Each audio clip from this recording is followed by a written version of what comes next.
शुभेंदु के पीए की गई थी जान, रात भर नहीं सोए थे शुभेंदु अधिकारी। उसकी हत्या का निकला यूपी कनेक्शन। बड़ी अब अफसरों की टेंशन।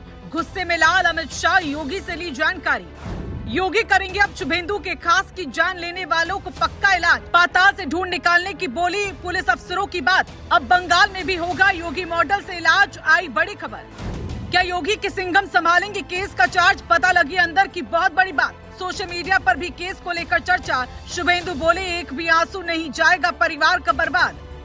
पश्चिम बंगाल की राजनीति में उस वक्त बड़ा भूचाल आ गया था जब शुभेंदु अधिकारी के बेहद करीबी और निजी सचिव चंद्रनाथ रथ की जान ले ली गई थी। जिस समय बंगाल की राजनीति में शुभेंदु अधिकारी का कद तेजी से बढ़ रहा था, उसी दौरान उनके सबसे भरोसेमंद चेहरे पर हमला पूरे सिस्टम को हिला गया। लेकिन अब इस हाई प्रोफाइल मर्डर केस में ऐसा खुलासा हुआ है जिससे बंगाल से लेकर उत्तर प्रदेश तक हलचल बढ़ा दी। जांच में एक बड़ा यूपी कनेक्शन सामने आया है और अब सोशल मीडिया पर लगातार चर्चा हो रही है कि क्या इस केस में योगी मॉडल वाला एक्शन देखने को मिलेगा। सूत्रों के मुताबिक इस पूरे मामले की जानकारी अमित शाह तक पहुंची और इसके बाद बंगाल से लेकर यूपी तक अफसरों की गतिविधियां तेज हो गई हैं। अब सवाल ये है कि आखिर चंद्रनाथ रथ की जान लेने वाले कौन लोग थे और यूपी कनेक्शन ने जांच एजेंसियों की टेंशन क्यों बढ़ा दी। दरअसल एसआईटी की जांच में पता चला कि हमलावरों ने जिस कार का इस्तेमाल किया था उससे पहले OLX पर बेचने के लिए डाला गया था। ये गाड़ी सिलीगुड़ी के जेम्स विलियम्स के नाम पर रजिस्टर्ड बताई जा रही है।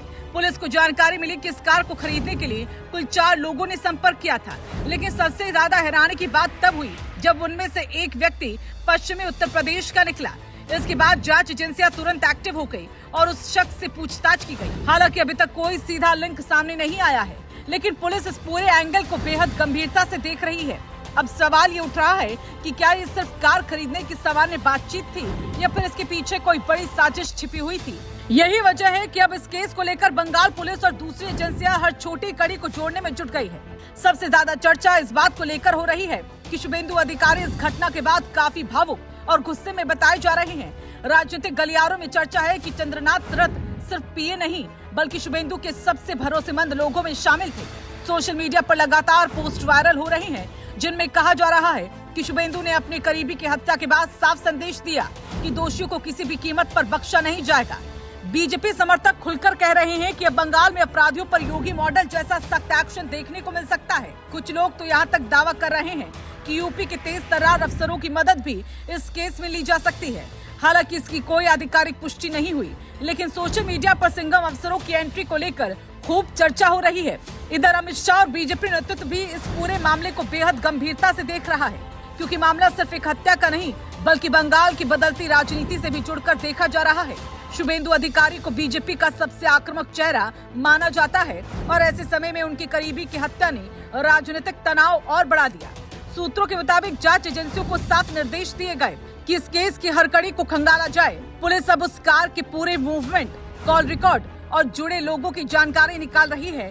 बताया जा रहा है कि जांच टीम अब पश्चिम बंगाल के अलावा दूसरे राज्यों की इनपुट भी जुटा रही है ताकि कोई भी संदिग्ध एंगल छूट न जाए। यही वजह है कि अब इस केस को लेकर अफसरों पर भी दबाव बढ़ता दिखाई दे रहा है। फिलहाल एसआईटी की जांच तेजी से आगे बढ़ रही है और पुलिस हर एंगल को खंगालने में जुटी है। अब सबकी नजर इसी बात पर टिकी है कि जांच एजेंसियां कब इस पूरे केस का सबसे बड़ा खुलासा करती है और क्या सच में इस हत्याकांड के पीछे कोई बड़ा नेटवर्क काम कर रहा था।